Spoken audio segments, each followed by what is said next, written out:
الشیطان الرجیم بسم اللہ الرحمن الرحیم الا بذکر اللہ تطمئن القلوب صدق اللہ علی العظیم وبلغنا رسولہ النبی الکریم ونحن علی ذلک لمن الشاہدین والشاکرین والحمد للہ رب العالمین۔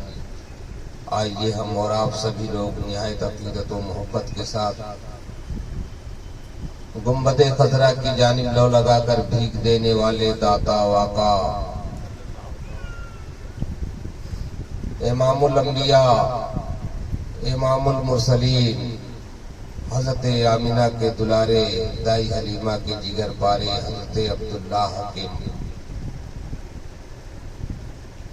عبداللہ کے ماہ پارے ہم اور آپ سبھی لوگ اپنی محبت کا ثبوت پیش کرتے ہوئے بارگاہ آقا میں حدیث درود و سلام کا نذرانہ پیش کریں اور پڑھیں اللہم صلی علی سیدنا مولانا محمد بارک وسلم صلاۃ و سلام علیک یا رسول اللہ یا حبیب اللہ صلی اللہ علیہ وسلم۔ بلغ العلا بکمالہ کشف الدجا بجمالہ حسنت جمیع خصالہ صلوا علیہ وآلہ۔ ایک مرتبہ اور محبت سے نبی اور آل نبی پر حدیث درود و سلام کا نذرانہ پیش کریں۔ صلی اللہ علیہ نبی امی وآلہ صلی اللہ علیہ وسلم صلاۃ و سلام علیک یا رسول اللہ یا حبیب اللہ صلی اللہ علیہ وسلم۔ یہ محفل جو ہے مخدوم سنہ کی نام کی محفل ہے اور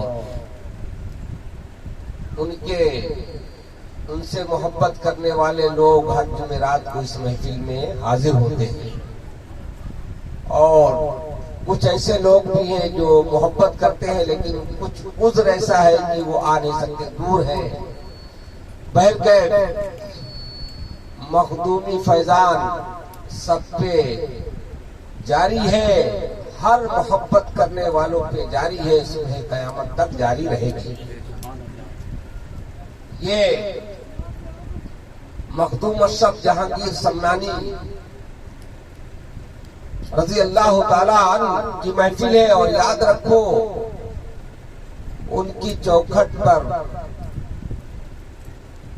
آصف زدہ لوگ، سحر میں مبتلا لوگ، مصیبت کے مارے لوگ، ہر طرح کے ہر مذہب کے ماننے والے لوگ جاتے ہیں اور اپنی جبین اقدس کو بارگاہ مخدوم اشرف میں جھکاتے ہیں۔ اور یاد رکھو وہ در ایسا در ہے جہاں سے ہم کو خدا ملتا ہے، بے شک سبحان اللہ۔ وہ در ایسا در ہے، اور ابھی حال ہی میں یاد رکھو جو ایک ہوتا ہے معجزہ، ایک ہوتی ہے کرامت۔ اللہ تعالیٰ نے اپنے نبیوں کو دنیا میں بھیجا اور انہوں نے وہ کام کیا جو عقل انسانی سے ماورا ہو، جس کو عقل تصور بھی نہ کرے، وہی کام اگر کوئی نبی کر دے تو معجزہ، کوئی ولی کر دے تو کرامت۔ میرے مصطفیٰ نے جیسے چاند کے دو ٹکڑے کیے، ڈوبا ہوا سورج کو پلٹا دیا، کنکریوں نے کلمہ پڑھا، درختوں نے جو ہے سجدہ کیا، پہاڑوں نے درود و سلام کا نذرانہ پیش کیا میرے نبی پر۔ یہ میرے نبی کا معجزہ ہے۔ اور کرامت تھوڑے سے وقت میں بتا دوں، جیسے حضور غریب نواز نے انا ساگر کو ایک کاسے میں سمیٹ دیا، یہ ہے ولی کی کرامت۔ اور میں بتا دوں کہ بارگاہ مخدوم اشرف کے سلسلے سے جو بیعت ہوتے ہیں ان کو اشرفی کہا جاتا ہے، اور حضور غریب نواز کے سلسلے سے جو بیعت ہوتے ہیں ان کو چشتی کہا جاتا ہے، اور غوث پاک کے سلسلے سے جو بیعت ہوتے ہیں ان کو قادری کہا جاتا ہے۔ 4 سلسلے ہیں، قادری، سہروردی، چشتی، نقشبندی۔ اور ہمارا شفیع سلسلہ دراصل یہ بھی چشتی ہے۔ ہمارے اس سلسلے کے اندر، اس نسبت کے اندر سلسلے اشرفیہ بھی ہے، اشرفی بھی ہے، قادری بھی ہے، چشتیہ بھی ہے۔ اور یہ اشرفی سلسلہ ایسا سلسلہ ہے جو الف سے شروع ہوتا ہے، یہ پہ ختم ہو جاتا ہے۔ تو یاد رکھو کہ ابھی بتا دوں کہ حضور مخدوم اشرف کے پیر و مرشد جن کا نام حضرت علاؤل حق پانڈوی ہے، جن کی مزار بنگال کے اندر ہے، اور حضرت علاؤل حق پانڈوی کے پیر و مرشد حضرت آئین ہند اخیسراج رحمۃ اللہ علیہ، حضرت آئین ہند اخیسراج کے پیر و مرشد حضرت خواجہ نظام الدین اولیاء، حضرت نظام الدین اولیاء کے پیر و مرشد حضرت بابا فرید شکر گنج رحمۃ اللہ علیہ، حضرت بابا فرید کے مرید جو ہے وہ حضرت خواجہ بختیار کاکی رحمت اللہ علیہ، اور خواجہ بختیار کاکی کے پیر و مرشد جو ہے وہ حضرت خواجہ غریب نواز کے پیر و مرشد حضرت عثمان خواجہ ہارون، یہ سلسلہ ہے۔ اور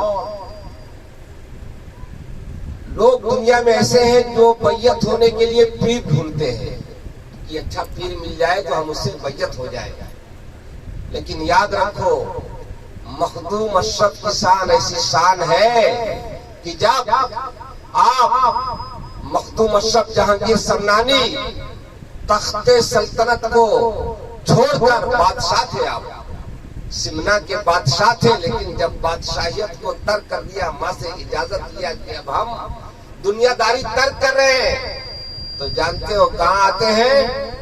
پنڈوا آتے ہیں مرید ہونے کے لیے کہ چلو، اور ایسے مرید کہ جب آپ آئے تو حضرت علاؤل حق پانڈوی اپنے مریدوں میں بیٹھے ہوئے تھے، اپنے مریدوں سے آپ فرماتے ہیں چلو استقبال کے لیے چلو، اشرف آ رہا ہے، چلو استقبال کے لیے چلو، اشرف آ رہا ہے۔ اللہ اللہ کون فرما رہا ہے؟ آپ کے پیر و مرشد علاؤل حق پانڈوی اپنے خانقاہ سے باہر نکلتے ہیں، اور جس ڈولے میں آپ تھے اس میں آپ حضرت مخدوم اشرف جہانگیر سمنانی کو بٹھاتے ہیں اور اپنے خانقاہ پہ تشریف لاتے ہیں۔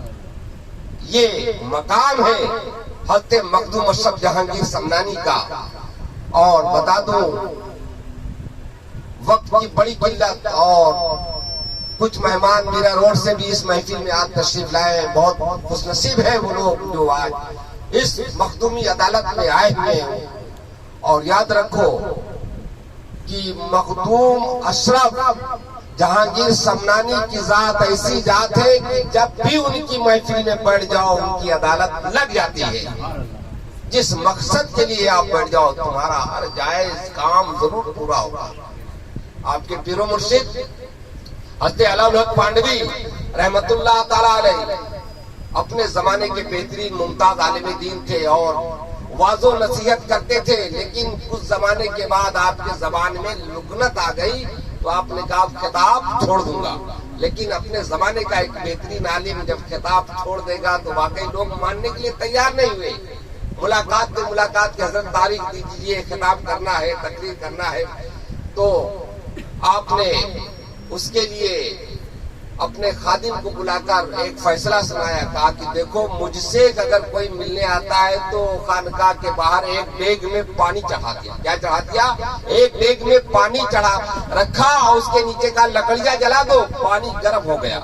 اب کہا اگر کوئی ملنے آتا ہے تو اس سے بولو شرط یہ ہے کہ ایک لوٹا پانی لے، اس سے وضو کرے، گرم پانی سے وضو کرے۔ اللہ اللہ، زمانے کے اندر بہت سے اللہ والے تھے، لوگ ملنے کے لیے آتے، خادم بولتا کہ ایک شرط ہے، حضرت تو ملیں گے لیکن یہ دیگ میں پانی کھول رہا ہے، آپ ایک لوٹا پانی لے لو، وضو کر لو، ملاقات ہو جائے گی۔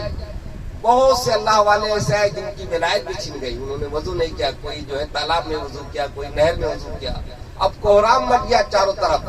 اللہ والوں نے کہا یہ کیسا بنگال کا ٹائیگر ہے جن کی وجہ سے میری ولایت چھن رہی ہے۔ اور ظاہر سی بات ہے کہ اگر آپ گرم پانی لوگے منہ پہ ڈالو گے تو پانی کا کام ہے وہ جلا دینا، آگ کا کام ہے جلا دینا، اور برف کا کام ہے ٹھنڈک پہنچا دینا۔ تو یہ بات جب چاروں طرف پھیل گئی تو حضرت آئین ہند اخیسراج ایک دن ملنے کے لیے آتے ہیں، آپ کے پیر و مرشد ہیں، ابھی تک آپ مرید نہیں ہوئے تھے، آتے ہیں جب ملنے کے لیے تو خادم نے فرمایا، کہا کہ بھائی آپ کے جو ہے پیر سے ملنا ہے، آپ کے جو ہے حضرت سے مجھے ملاقات کرنی ہے، ملاقات کروا دیجئے۔ کہا کہ شرط ہے۔ کہا شرط کیا؟ کہا کہ گرم پانی سے وضو کرنا پڑے گا۔ یہ بھی اللہ کے مقرب بندے تھے. کہا کہ بہت دور سے آیا ہوں, مسافر آدمی ہوں, وضو سے کام نہیں چلے گا, لاؤ غسل ہی کر لیتا ہوں. اللہ اللہ.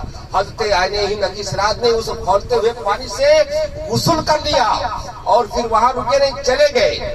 یہ ماجرا دیکھ کر خادم گیا اور حضرت علاؤالحق پانڈوی سے فرمایا, حضور آج ایک ایسا اللہ کا مقرب بندہ آیا ہے جس نے وضو ہی نہیں بلکہ غسل کر لیا ہے.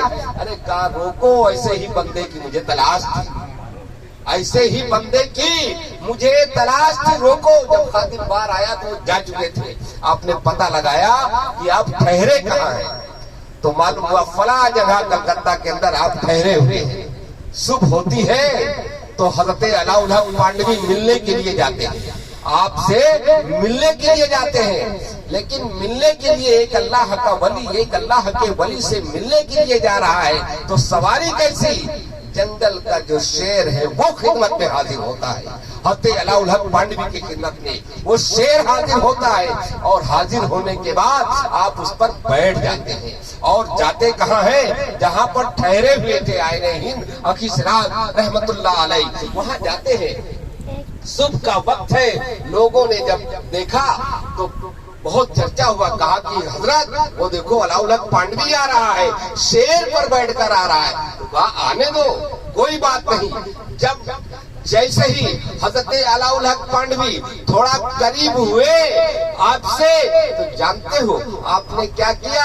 ایک دیوار پہ بیٹھ گئے. حضرت آئین ہند اخی سراج دیوار پر بیٹھ جاتے ہیں اور دیوار پر بیٹھنے کے بعد جو ہے اس کو حکم دیتے ہیں تو دیوار چلنے لگتی ہے, وہ مٹی کی دیوار چلنے لگتی ہے. اب کیا تھا, حضرت علاؤالحق پانڈوی شیر سے اتر جاتے ہیں اور اترنے کے بعد جو ہے جو قدم اقدس کو تھام لیتے ہیں. کس کے قدم اقدس کو؟ حضرت آئین ہند اخی سراج کے قدموں کو تھام لیتے ہیں اور عرض کرتے ہیں, حضور میں جس سواری سے آیا ہوں اللہ نے اس کے اندر جان پیدا کیا ہے, وہ جاندار ہے, اس کے اندر چلنے کی صلاحیت ہے, بولنے کی صلاحیت ہے, کھانے کی صلاحیت ہے, پینے کی صلاحیت ہے. لیکن حضور آپ جس دیوار کو چلا رہے ہیں وہ تو بے زبان ہے, اس کے اندر نہ چلنے کی طاقت ہے نہ جو ہے بولنے کی طاقت ہے.